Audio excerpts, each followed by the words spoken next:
경전을 보면 다람쥐 보호구역이라는 지명이 나오는데 이는 오늘날 생태계를 보호하기 위해 행해지고 있는 것과 같은 맥락으로 봐도 될까요? 자연이나 생태 보호는 산업화 이후 생겨난 개념을 알고 있어서 경을 볼 때마다 궁금했습니다.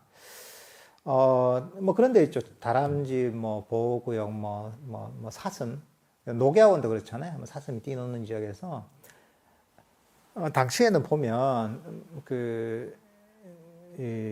나름 뭐 좀 부자들이나 또는 왕족들이나 귀족들이나 이런 사람들 보면 자기 동산을 갖고 있는 경우가 많았어요. 뭐 산이나 또는 뭐 그런 아름다운 뭐 숲이나 이런 것들을 갖고 있어서 거기에다 보면 관리인을 두고 관리를 한 경우가 많았습니다. 때로는 뭐 망고나무가 많이 있는 그런 동산이 있기도 하고, 때로는 다람쥐가 많이 있는 곳, 또는 뭐 사슴이 뛰어노는 곳 해서 그런 곳들이 제법 있었습니다, 이게. 근데 거기에 보면 이제 귀족들이나 이런 사람들이 보면 한 번씩 놀러 가는 거죠. 잘 아름답게 갖고 놓고 놀러 가서 뭐 맛있는 것도 먹고 얘기도 하고, 또 부처님 당시 수행자들도 보면 어느 지역으로 계속 다니면서 계속 수행을 하시잖아요. 그러면 그런 곳에 많이 머물렀습니다. 왜냐하면 거기가 관리가 잘 돼 있잖아요. 잘 돼 있기 때문에 그런 동산에 머물면서 그 노지에서 지내면서 수행을 또 많이 했거든요. 잘 가꿔진 곳입니다, 이게. 그러니까 이제 뭐 보통은 이제 그 아주 부자 장자들의 소유의 그런 뭐 숲이나 동산이나 보통 이런 데가 많았던 것 같아요. 정확하게는 알 수 없는데 그런 데가 많았던 것 같아요. 예. 그러니까 이제 아마 여기 다람쥐나 뭐 동물들을 보면 그 자기가 관리하는 곳이니까 해치지 못하도록 아마 잘 뭐 관리인을 두고서 동산직 이런 사람 두고서 이제 그 보호를 아마 하는 지역이었던 것 같아요, 제가 보기에. 그리고 우리였지만 살생하지 말라 이런 게 있잖아요. 동물에 대해서도 보면 잔인하게 하지 말라 이런 개념들이 있었습니다, 이게. 우리 불교에서도 그런 가르침을 전해주고 있잖아요. 살생하지 말라가 불자 5개 중에 첫 번째 나오잖아요. 그러니까 이 동물들도 똑같이 불교적으로 보면 중생이잖아요, 이게. 우리 동물로 태어날 수가 있습니다, 사실 이게. 불교에는 이게 딴 데하고 다르죠, 이게. 우리가 좀 좋지 않은 업들이 발현되면 동물들도 태어날 수 있는 겁니다. 당연히 보면 거기에 대해서 잔인하게 할 수 없는 거죠. 예를 들면 동물들한테 잔인하게 한다는 거는 나는 사람과 동물은 완전히 다른 존재야. 나는 태어날 때부터 사람이고 언제나 나 사람이지 내가 동물이 될 수 없다 이런 전제가 있단 말이죠. 근데 불교적으로 보면 그렇진 않거든요. 내가 이제 좋지 않은 업을 지어서 그게 발현이 되면 또 그 동물의 업을 받을 수도 있거든요. 그러니까 모든 어떤 그 생명에 대한 존중이 있는 거죠. 그리고 그게 보면 다른 존재들 위한 것기도 하지만 내가 단 존재들을 해치잖아요. 해치면 결론적으로 그게 나의 고통의 원인이 된다는 게 문제인 거야. 그러니까 너 동물을 보호하자. 동물 학대하지 말고 좀 동물을 잘 돌봐야 된다 이렇게 얘기하잖아요. 근데 이제 불교적으로는 그게 그 동물을 위한 것도 있지만 나를 위한 거기도 해요. 어떤 생명을 죽이고 학대하잖아요. 그러면 그게 악업이 돼서 결국은 나에게 좋지 않은 결과가 돌아와서 나를 괴롭게 만든다는 거죠. 나의 고통의 원인이 된다는 거죠.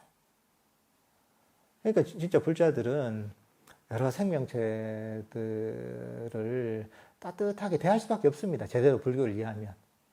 왜냐하면 내가 그 생명체를 학대하고 막 죽이고 이러면 그게 내 발등을 찍는 거니까 그렇게 할 수가 없는 거죠. 알면. 네, 그렇게 이해하면 될 것 같습니다.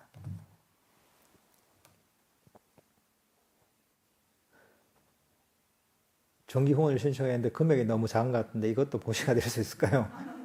그렇죠. 이게 액수랄까 이런 것보다는 본인의 어떤 의도가 중요한 겁니다. 그 의도가 업이거든요. 좋은 의도를 가지고 하면, 그게 또 큰 또 공덕이 되는 거죠, 이게. 우리가 흔히 얘기 듣는 뭐 빈자 1등의 그 얘기가 있습니다. 부자들이 막 엄청나게 모실해서 불 엄청 밝히고, 이런 상황에서 아주 가난한 여인이 보면 정말 믿음을 가지고 불을 밝혔는데, 돈도 없어서 기름 얼마 사지도 못해서 불을 밝혔는데, 다른 어떤 그 등불들은 시간이 지나면서 밤이 깊어지면서 다 꺼지는데, 그 아주 가난한 여인이 밝힌 그런 그 등불만 그게 꺼지지 않고 계속 밝게 유지가 됐다. 뭐 그런 얘기가 있거든요. 근데 그게 이제 그런 비유인 거죠, 이게. 내가 그 신심을 가지고, 믿음을 가지고, 그런 좋은 어떤 선한 의도를 가지고 한 그런 보시는, 그 크기와 관계없이 그 공덕이 굉장하다는 거죠, 이게. 그 의도가 되게 중요한 거죠, 사실 이게.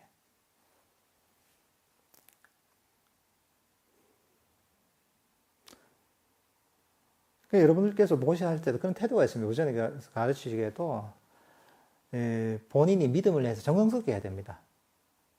보통 하지 말라는 게 있거든요. 버리듯이 하는 보시, 던지듯이 이러면 안 됩니다. 그게 보면 자기 복이 없는 건 아니지만 깎아먹는 겁니다. 이게. 이 본인의 어떤 선한 의도, 신심과 믿음을 가지고 하는 보시가 보면, 그리고 또 그 인과를, 정확한 인과를 알고 하는 보시가 이 공덕이 훨씬 큽니다. 3명이 일하는데 1명이 신규 직원을 마음에 들어 하지 않아 저에게 계속 그 사람이 마음에 들지 않는다며 얘기를 합니다. 저는 스님의 본문을 들으며 그 신규의 장점을 보려고 하니 마음이 균형 잡혀졌는데 계속 이렇게 얘기를 하니 저도 모르게 단점이 더 커 보이게 됐습니다. 직장 생활을 해야 하고 제가 어떻게 대처를 해야 할까요? 그러니까 사실 이게 사람들의 속성이 사실 그런 게 있습니다. 한 3명쯤 만나면 어떤 얘기를 하잖아요. 사람에 대해서 얘기하면 한 80%, 90%는 다 거기 없는 사람 단점을 얘기합니다. 흠잡는 얘기를 많이 하죠. 그 사람 칭찬하는 경우는 잘 드뭅니다. 한 10%, 20% 될까요? 인간의 습성입니다, 이게. 근데 우리 자체가 보면 부정적인데 초점을 맞추는 쪽으로 편향이 되어 있습니다, 이게. 그러니까 안 좋은 것들을 원래 훈련시키지 않으면 보는 게 일반적인 사람들의 성향입니다. 근데 그게 도움될 게 없는 거죠, 이게. 남들한테 부정적인 걸 보고, 그건 자기한테도 마찬가지고, 나중에. 부정적인 얘기를 하고, 이게 전부 악이잖아요, 보면. 상대방에 대한 악이고, 그게 사람들 욕하고 나면 뭐 그게 좋나요, 기분이? 결국 나한테 부정적인 영향을 주는 거잖아요. 그게 사실은 그런 얘기를 안 하는 게 제일 좋죠. 안 하고 그런 얘기 안 듣고 그런 얘기 하면 피해버리고 이렇게 좋습니다. 이게. 자꾸 듣다 보면 이게 자기도 모르게 끼어들게 되거든요. 대화에 끼어들게 되고 이러다 보면 또 이제 본인도 비슷하게 이제 그런 안 좋은 말을 하게 되고 이렇게 된단 말이죠. 그러니까 거기서 이제 그런 대화에 끼지 않는 게 사실 제일 좋죠. 끼지 않는 게 좋고, 그리고 혹시나 이제 그런 자리에 가면 본인은 개입하지 않는 거죠. 한 귀로 듣고 한 귀로 흘려버리는 거죠. 귀가 2개니까 가운데 이제 머릿속에 구멍이 뚫렸다 생각하고 한 귀로 듣고 한 귀로 샥 바로 흘려버리는 거죠. 그러니까 근데 우리가 정신을 바짝 차려야 되거든요. 그냥 넋 놓고 있다 보면 자기도 모르게 물이 듭니다, 이게 사람이. 물이 들기 때문에 정신을 바짝 차리고, 내가 이런 부정적인, 업에 내가 동참할 이유가 뭐냐. 내가 굳이 그걸 내 깨끗한 마음에 담아둘 이유가 무엇이냐. 이렇게 하면서 자기를 자꾸 좀 훈련을 시켜야 됩니다.